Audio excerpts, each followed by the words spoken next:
Olá, pessoal! Nessa aula, a gente vai começar a ver esse importante conteúdo da hidráulica, que é a chamada hidrostática. E o que é a hidrostática?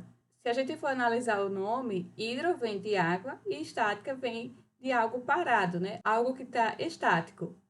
Então, a hidrostática vai ser o estudo dos fluidos, tanto os gases quanto os líquidos, em repouso, sendo que essa análise da hidrostática é referente à ação de algum campo de gravidade constante, como por exemplo aqui na Terra, que a gente tem a força da gravidade atuando em toda a sua superfície. E aí, para a gente estudar algumas aplicações da hidrostática, é necessário a gente entender o conceito relacionado à pressão. E a pressão significa a relação que existe entre a força normal e a área. Sendo assim, ela representa a distribuição da força aplicada em alguma determinada unidade de área. Então, a gente vai ter aqui a força normal perpendicular à área aplicada aqui nesse ponto.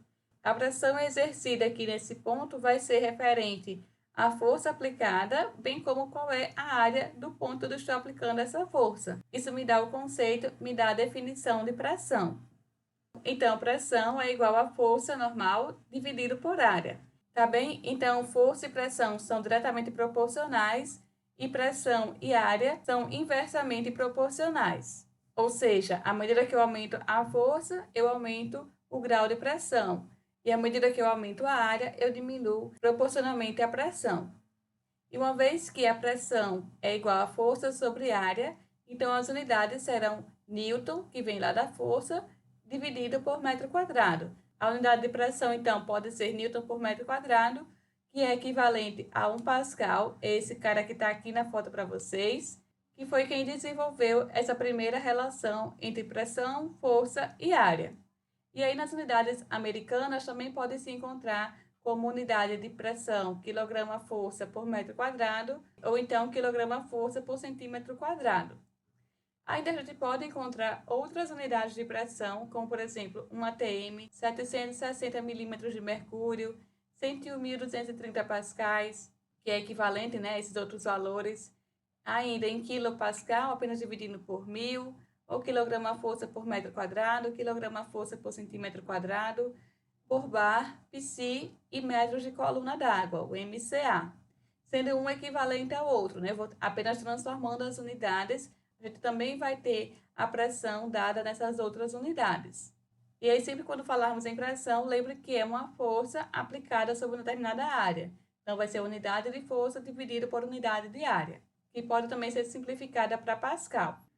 E como é que se descobriu que essa pressão atmosférica lá em ATM, como a gente viu aqui, ó, ATM é igual a 760 milímetros de mercúrio, igual a 101.200, que 1 ATM é igual a 760 milímetros de mercúrio, igual a 101.230 pascais, 10,33 metros de coluna d'água, tudo isso sendo equivalente. Como é que se descobriu que existiam essas equivalências?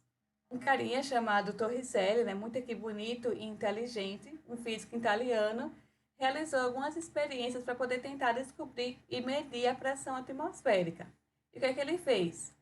Ele pegou um tubo e encheu de mercúrio, mercúrio líquido, bem como um recipiente, né, uma vasilha, e também encheu de mercúrio.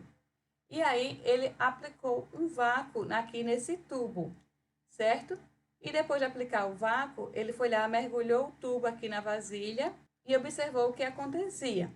E o que, que ele percebeu? Que essa altura aqui da lâmina de mercúrio foi de 760 milímetros, ou então 76 centímetros.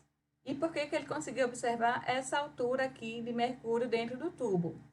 Bem, então a gente tem que a pressão atmosférica, ela está exercendo pressão aqui em toda a unidade, em toda a superfície aqui desse fluido, né? Em toda a superfície aqui do mercúrio nessa vasilha. À medida que ele coloca esse tubo e que ele também tem aqui uma parte de vácuo, o que vai acontecer? A pressão atmosférica vai fazer pressão para que esse fluido que está aqui na vasilha preencha esse tubo. Então, a gente vai ter uma situação que esse sistema vai tentar buscar o equilíbrio de pressões.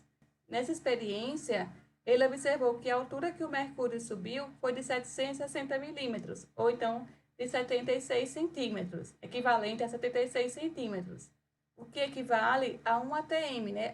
A pressão aqui atmosférica é igual a essa pressão, igual a essa altura de 76 centímetros de mercúrio, aplicando esse princípio.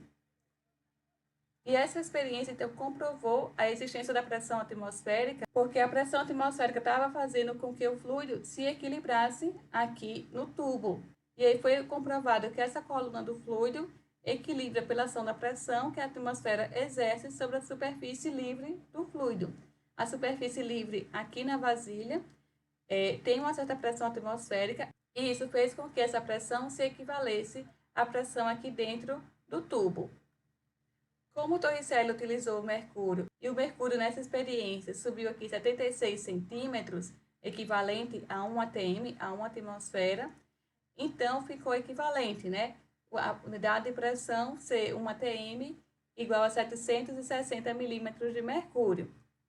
E quando foi feita essa mesma experiência aqui com água, a lâmina de água que subiu, né, essa altura da coluna de água, foi de aproximadamente 10 metros. Então, vocês também podem encontrar, como eu mostrei anteriormente, como sendo aproximadamente 10 metros de coluna d'água, que também é equivalente a essa altura da lâmina d'água que subiu aqui no tubo com vácuo, equivalente a 1 atm de pressão atmosférica. E além desse vídeo, eu vou colocar outro vídeo listado para vocês, explicando ainda um pouco mais sobre essa experiência de Torricelli.